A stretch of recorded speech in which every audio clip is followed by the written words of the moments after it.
Bismillahirrahmanirrahim. Welcome back, students. Now we are going to solve question A, comprehension, and its first part is answer the following questions. के नीचे दिए गए सवालात के जवाबात right करें. Okay, बेटा. It's on page number 140. Question number 1. How does Mrs. Asghar get the children to return to their homework? कि वो किस तरह से बच्चों को वापस काम पर लगाती है कि अपने अपने होमवर्क करना स्टार्ट करो, क्योंकि बच्चे जो हैं वो विंडो सिल की तरफ गए होते हैं और वहाँ पे मैंगो सेलर होता है, तो उन बच्चों की अटेंशन उस मैंगो सेलर की तरफ होती है. तो मिसेस असगर रूम में आती हैं, लिविंग रूम में, और बच्चों से आके उनको बेसिकली वो थ्रेट करती हैं. पहले तो उनको वार्न करती हैं, उनको रिमाइंड करवाती हैं कि अगर आपके बाबा घर आ गए और आपने काम नहीं किया होगा तो एक तो वो अनॉय होंगे, फिर उनको जो है वो थ्रेट करती है कि you know what will happen, कि आपको पनिशमेंट मिलेगी. Alright class, so let's see what is the answer of this question. Mrs Askar gets the children, वापस काम पर लगाती है, to return to their work by telling them, ये बताते हुए that their father will be dissatisfied, कि वो डिससेटिस्फाई होंगे, तसल्ली नहीं होगी उनको, मायूस हो जाएंगे. व्हेन ही फाइंड्स, जब उनको ये पता चलेगा that you have not done your work, कि आपने अपना काम नहीं किया. She reminds them what will happen to them, और उनको याद दिलाती है कि आप जानते हो फिर इसके बाद क्या होगा आपके साथ. Alright class, question number 2. What kind of homework is Nina doing. बेटा जब वो कैलकुलेटर मांगती है और असलम से पूछती है कि what is 8 times of 17, so it's a clear hint कि वो मैथ्स का होमवर्क कर रही है. Alright, so let's see the answer. Nina is obviously doing her maths homework. बेटा यहाँ पर आपने मैथ्स का M कैपिटल लिखना है, maths homework, because she wants to know the answer to a multiplication sum भी होता है, ऑफ अ मल्टीप्लिकेशन सम भी होता है. ठीक है बेटा, तो वो ऑब्वियसली यकीनन वो मैथ्स का होमवर्क कर रही थी विदाउट एनी डाउट, क्योंकि उसे मल्टीप्लिकेशन सम का आंसर फाइंड आउट करना था. नेक्स्ट क्वेश्चन है, which words with double meanings are used in the play by the characters. Characters जो 6 कैरेक्टर्स आपने पढ़े हैं, उन्होंने कौन कौन से डबल मीनिंग वर्ड्स यूज़ किए हैं. आपको मैंने रीडिंग करते हुए भी सारे एक्सप्लेन किए थे. अब इसका आंसर देख लेते हैं. Very first joke was about right and left, right और लेफ्ट के बारे में था. फिर आर्म और आर्म को मिक्सअप किया गया था, चीप और चीप को किया गया था, हार्मलेस आर्मलेस को किया गया था, और उसने जो मैंगो सेलर था उसने हार्मफुल और आर्मफुल बना लिया था उससे. ठीक है, मैंगो और मैन गो, यानी कि मैन और गो अलग अलग, और उसको क्या ट्रीट किया जा रहा था प्ले में, मैंगो इकट्ठा ट्रीट किया जा रहा था. So these were the words which were double meanings. Next question है बेटा, What makes Aslam return to the window.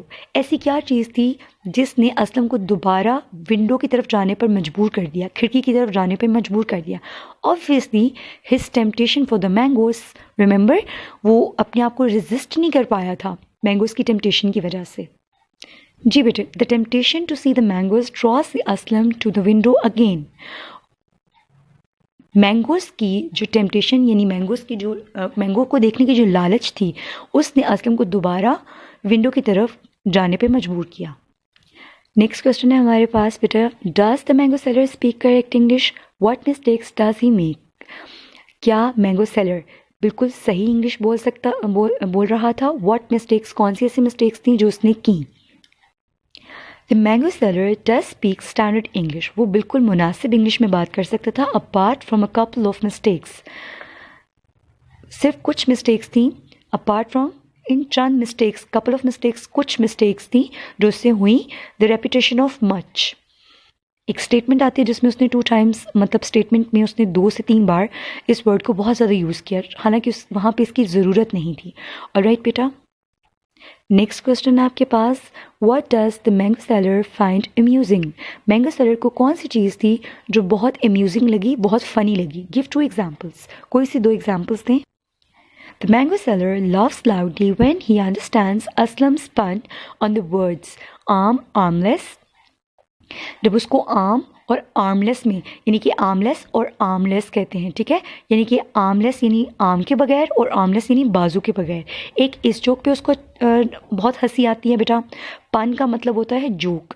He giggles letter, वो बाद में हंसता है दोबारा से, जब he hears the same joke again. वो दोबारा यही जब जोक होता है तो वो उस पर दोबारा से हंसता है और बहुत लाउडली. जी बेटे, लास्ट क्वेश्चन है, why does mister Oscar think that everybody has gone mad? ऐसा क्यों लगता है मिस्टर अस्कर को कि हर कोई पागल हो गया है? ऑब्वियसली बेटा, जब उसको उसके सवाल का जवाब ही नहीं मिलता, वो पहले माजिद से पूछता है, माजिद उसको कंफ्यूज कर देता है सिली आंसर्स के साथ, फिर वो जब मैंगो सेलर से पूछता है, वो भी उसको सिली आंसर्स देकर जोक्स करता है और वो उसको बिल्कुल कंफ्यूज कर देता है, जिसकी वजह से वो सब के सब लोगों को पागल समझता है।